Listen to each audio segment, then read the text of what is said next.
नमस्कार, स्वागत है आपका कथाकल्प में। आज की कहानी है आंखें। कहानीकार है मंटो और स्वर है प्रवीण दीक्षित का।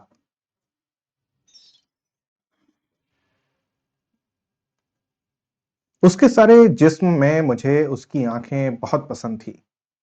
ये आंखें बिल्कुल ऐसी ही थीं जैसे अंधेरी रात में मोटर कार की हेडलाइट्स, जिनको आदमी सबसे पहले देखता है। आप ये ना समझिएगा कि वे बहुत खूबसूरत थीं। हरगिज नहीं। मैं खूबसूरती और बदसूरती में तमीज कर सकता हूं, लेकिन माफ कीजिएगा, इन आंखों के मामले में सिर्फ इतना ही कह सकता हूं कि वो खूबसूरत नहीं थी, लेकिन इसके बावजूद उनमें बेपनाह कशिश थी। मेरी और उन आंखों की मुलाकात एक अस्पताल में हुई। मैं उस अस्पताल का नाम आपको बताना नहीं चाहता, इसलिए कि इससे मेरे इस अफसाने को कोई फायदा नहीं पहुंचेगा। बस आप यही समझ लीजिए कि एक अस्पताल था जिसमें मेरा एक अजीज ऑपरेशन कराने के बाद अपनी जिंदगी के आखिरी सांसें ले रहा था। यूं तो मैं तीमारदारी का कायल नहीं। मरीजों के पास जाकर उनको दम दिलासा देना भी मुझे नहीं आता, लेकिन बस अपनी बीवी के कहने पर मुझे जाना पड़ता कि मैं अपने मरने वाले अजीज को अपने खुलूस और मोहब्बत का सबूत दे सकूं। यकीन मानिए कि मुझे सख्त कोफ्त हो रही थी। अस्पताल के नाम ही से मुझे नफरत है, मालूम नहीं क्यों। शायद इसलिए कि एक बार मुंबई में अपनी बूढ़ी हमसाई को, जिसकी कलाई में मोच आ गई थी, मुझे जे अस्पताल में ले जाना पड़ा था। वहां कैजुअलिटी डिपार्टमेंट में मुझे कम से कम 2.5 घंटे इंतजार करना पड़ा था। वहां मैं जिस आदमी से भी मिला, लोहे के मानिंद सर्द और बेहिस था। मैं उन आंखों का जिक्र कर रहा था जो मुझे बेहद पसंद थी। पसंद का मामला इनफरादी हैसियत रखता है। बहुत मुमकिन है कि अगर आप ये आंखें देखते तो आपके दिलो दिमाग में कोई रद्द अमल पैदा ना होता। यह भी मुमकिन है कि आपसे अगर उनके बारे में कोई राय तलब की जाती तो आप कह देते, निहायत वाहियात आंखें हैं। लेकिन जब मैंने उस लड़की को देखा तो सबसे पहले मुझे उसकी आंखों ने अपनी तरफ खींच लिया। वो बुर्का पहने हुए थी, मगर नकाब उठा हुआ था। उसके हाथ में दवा की बोतल थी और वो जनरल वार्ड के बरामदे में एक छोटे से लड़के के साथ चली आ रही थी। मैंने उसकी तरफ देखा तो उसकी आंखों में, जो बड़ी थी न छोटी, स्याह थी न भूरी, नीली थी न सब्ज, एक अजीब किस्म की चमक पैदा हुई। मेरे कदम रुक गए। वो भी ठहर गई। उसने अपने साथी लड़के का हाथ पकड़ा और बौखलाई हुई आवाज में कहा, तुमसे चला नहीं जाता? लड़के ने अपनी कलाई छुड़ाई और तेजी से कहा, चल तो रहा हूं, तू तो अंधी है। मैंने ये सुना तो उस लड़की की आंखों की तरफ दोबारा देखा। इसके सारे वजूद में सिर्फ उसकी आंखें ही थीं जो पसंद आई। मैं आगे बढ़ा और उसके पास पहुंच गया। उसने मुझे पलके न झपकने वाले आंखों से देखा और पूछा, एक्सरे कहां लिया जाता है? इत्तेफाक की बात है कि उन दिनों एक्सरे डिपार्टमेंट में मेरा एक दोस्त काम कर रहा था और मैं उसी से मिलने के लिए आया था। मैंने उस लड़की से कहा, आओ, मैं तुम्हें वहां ले चलता हूं। मैं भी उधर ही जा रहा हूं। लड़की ने अपने साथी लड़के का हाथ पकड़ा और मेरे साथ चल पड़ी। मैंने डॉक्टर सादिक का पूछा तो मालूम हुआ कि वे एक्सरे लेने में मशरूफ हैं।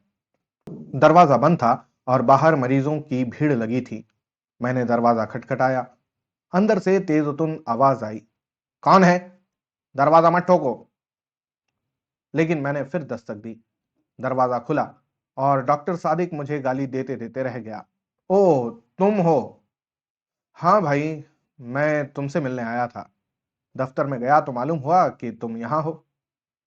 आ जाओ अंदर। मैंने लड़की की तरफ देखा और उससे कहा, आओ, लेकिन लड़के को बाहर ही रहने दो। डॉक्टर सादिक ने होले से मुझसे पूछा,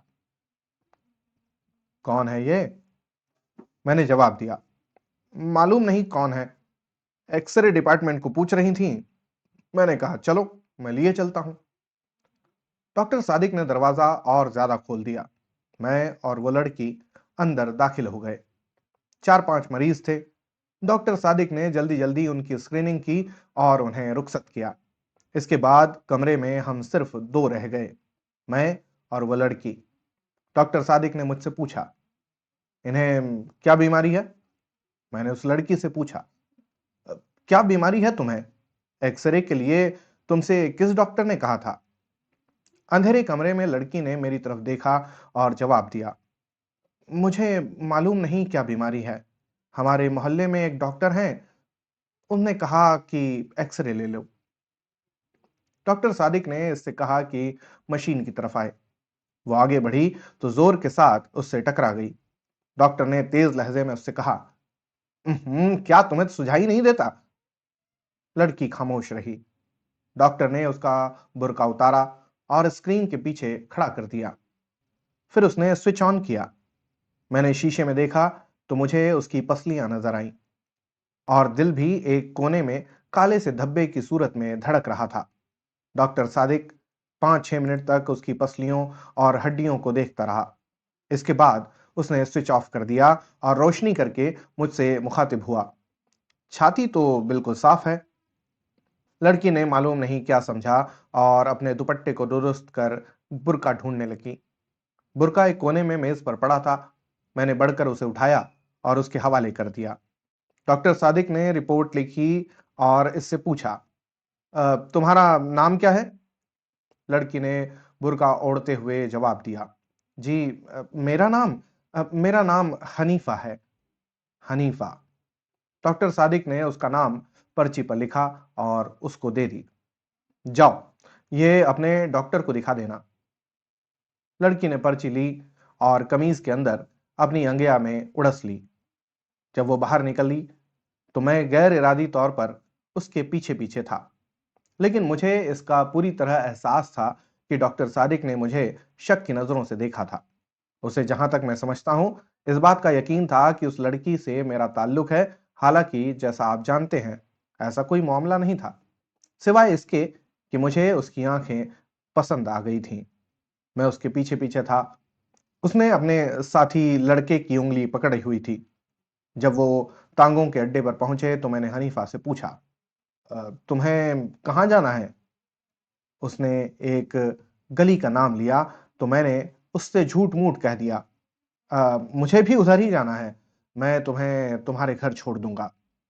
मैंने जब उसका हाथ पकड़कर तांगे में बैठाया तो मुझे एहसास हुआ कि मेरी आंखें एक्सरेज का शीशा बन गई हैं।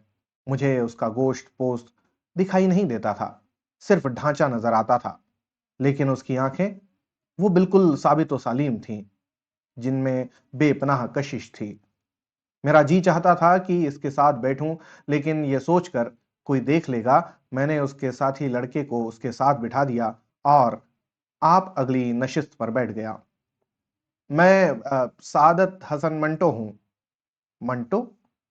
ये मंटो क्या हुआ? कश्मीरियों की एक जात है।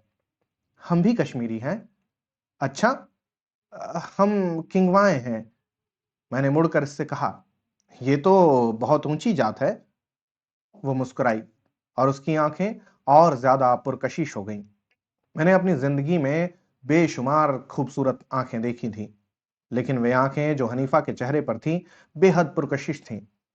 मालूम नहीं उनमें क्या चीज थी जो कशिश का बाइस थी। मैं इस पे पेशतर अर्ज कर चुका हूं कि वो कतई खूबसूरत नहीं थी, लेकिन इसके बावजूद मेरे दिल में खप कर रही थी। मैंने जसारत से काम लिया और इसके बालों की एक लट जो उसके माथे पर लटक कर उसकी आंख को ढक रही थी, उंगली से उठाया और उसके सिर पर चस्पा कर दी। इसने बुरा न माना।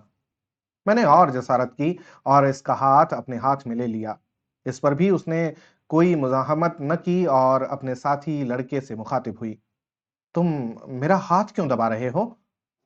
मैंने फौरन उसका हाथ छोड़ दिया और लड़के से पूछा, "अ, तुम्हारा मकान कहाँ है?" लड़के ने हाथ का इशारा किया, "इस बाजार में।" तांगे ने उधर का रुख किया। बाजार में बहुत भीड़ थी, ट्रैफिक भी पहले से ज्यादा। तांगा रुक रुक कर चल रहा था। सड़क उसमें चौंकी गड्ढे थे, इसलिए जोर के धचके लग रहे थे। बार बार उसका सर मेरे कंधों से टकराता था और मेरा जी चाहता था कि उसे अपने जानू पर रख लूं और उसकी आंखें देखता रहूं। थोड़ी देर के बाद इनका घर आ गया। लड़के ने तांगे वाले से रुकने के लिए कहा। जब तांगा रुका तो वो नीचे उतरा। हनीफा बैठी रही। मैंने उससे कहा, तुम्हारा घर आ गया है?" हनीफा ने मुड़कर मेरी तरफ अजीब व गरीब आंखों से देखा। "अ, बदरू कहाँ है?" मैंने उससे पूछा। "कौन बदरू?"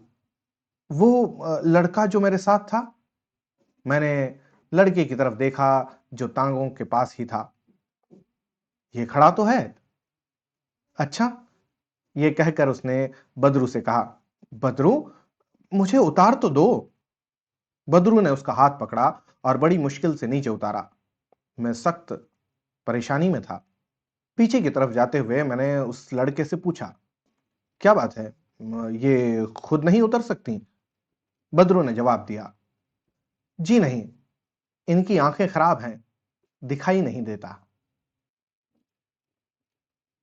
तो ये थी आज की कहानी आंखें। कितनी छोटी सी कहानी में किस तरह के जज्बात पैदा करते हैं मंटो। आपको पसंद आई होगी। अ, अगर आपको अच्छी लग रही हैं तो जरूर मुझे कमेंट करके बताइएगा। होती है अगली कहानी में फिर मुलाकात, तब तक के लिए धन्यवाद और जय हिंद।